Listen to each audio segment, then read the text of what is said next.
In the world of horror cinema, so many once great franchises have seen a strong foundation ruined by a dull ending.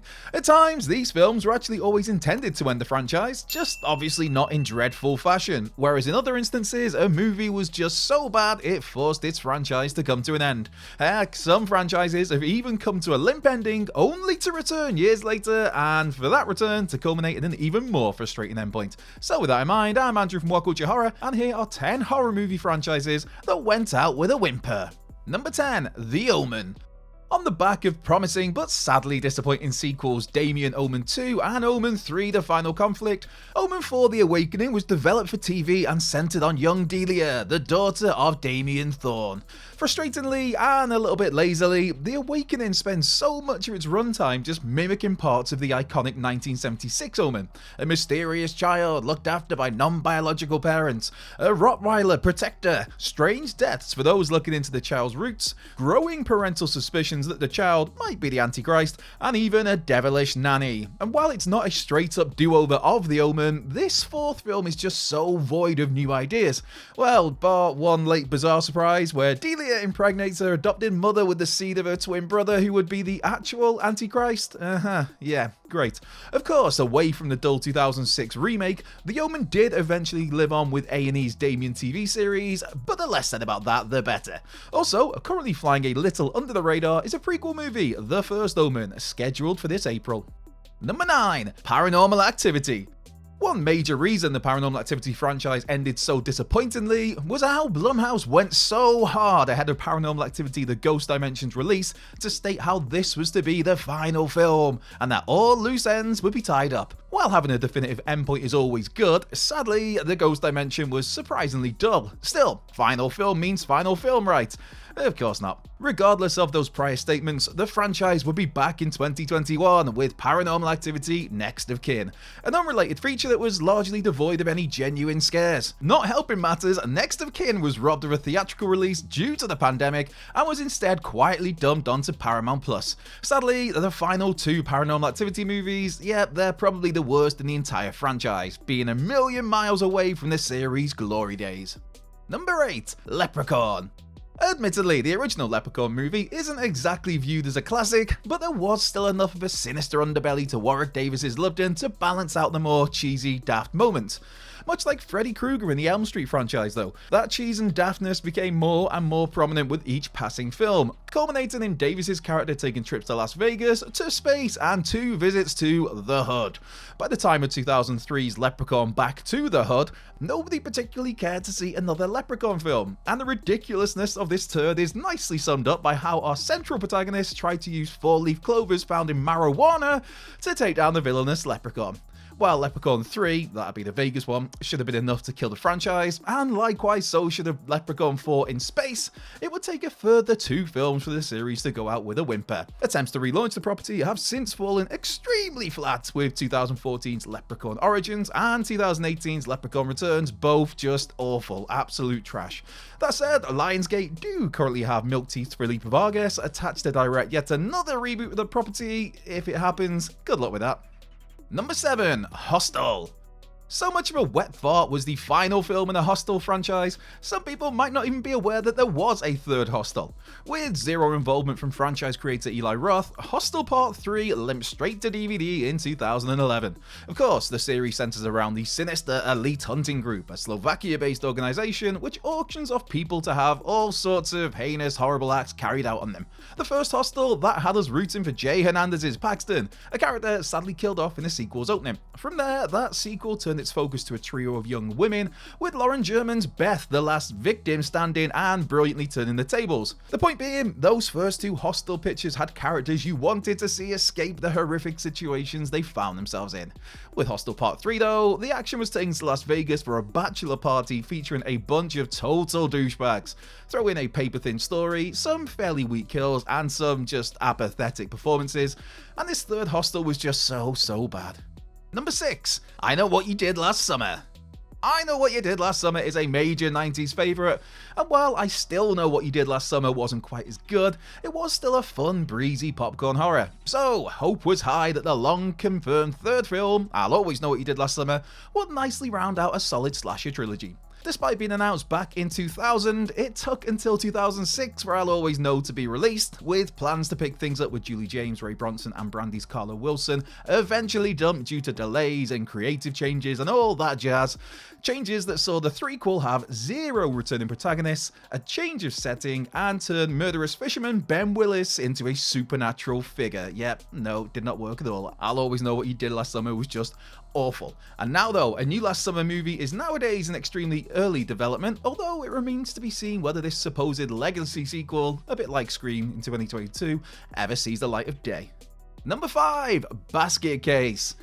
You know things are bad when a writer-director describes a movie as the biggest disappointment of their career, and when that person then doesn't direct another picture for 17 long years.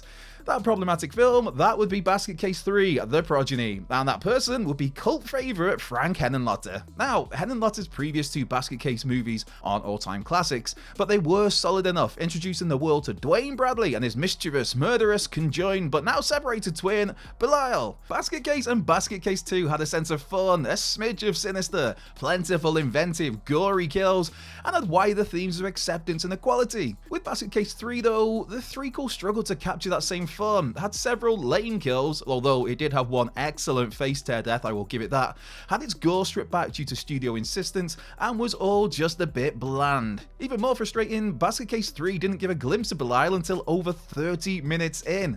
Instead, the focus was on Granny Ruth and her vast collection of unique characters, Belial's pregnant partner Eve, and ultimately the birth of 12 mini Belials. Frank Henenlotter has since admitted that he had no idea for a story when this third film was fast-tracked, and the final product was just a case of throwing everything at the wall and hoping something would stick, which sadly not much did. Number 4, Halloween. David Gordon Green's trilogy supposedly served as the end of the Halloween franchise. Well, at least in a big screen sense, for Miramax nowadays has the rights to develop a Halloween TV series. Still, David Gordon Green's films were billed as culminating in one final battle for the ages between Michael Myers and Laurie Strode.